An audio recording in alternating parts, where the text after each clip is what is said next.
Hello and welcome to Real Life Perspective by Filmmaker. I hope you like our black backdrop. We'll be using it on most Mondays. I'd like to apologize for not doing any videos last week.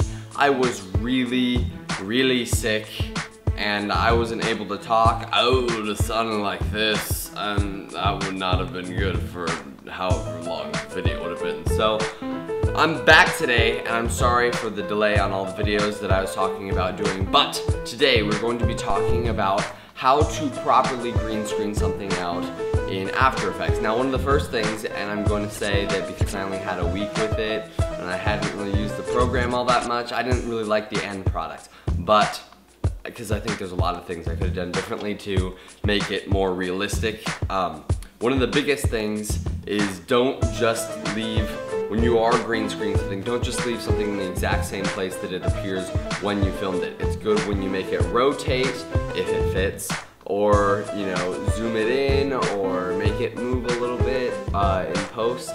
Zoom it in After Effects, and click the time button, and change it so that it moves a little bit or zooms in. Even if you have, like, if I were to be green screened right now and you slowly zoomed in on my face, a static tripod shot is a dead giveaway of a green screen shot, and any sort of movement will instantly make people stop thinking that it's, you know, green screened.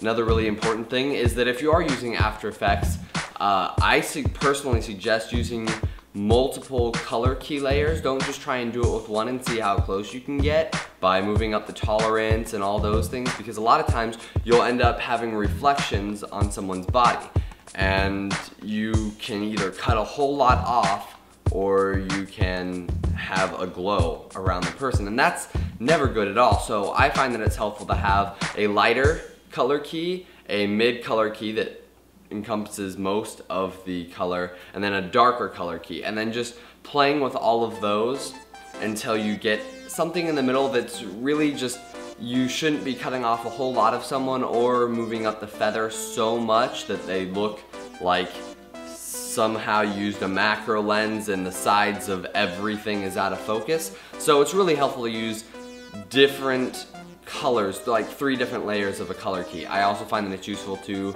use other things, like use the color key in conjunction with the chroma key. That it just has different tools in terms of eliminating color on people. The chroma key, not luma key, excuse me, the chroma key has a spill suppressor.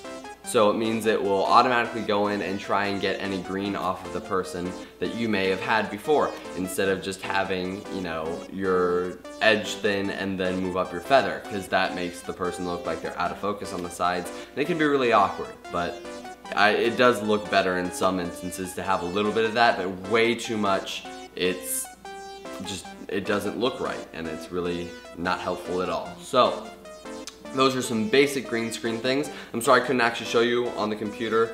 I don't have any screen capture software, and I hate it when people videotape their screens. It's just so tacky, so tacky. So I will be back with some of that at some point, some of that software, but as for right now, a simple explanation should suffice if you do know a little bit about After Effects. And if you don't know much about After Effects, go to Andrew Kramer's Video Copilot and look up some of the stuff, or just look up After Effects tutorial on YouTube, and you should be able to get some basics down and then rewatch this video and it may make a little bit more sense. And thank you for watching today's episode of Real Life Perspective, and we will be back on Friday with some more videos.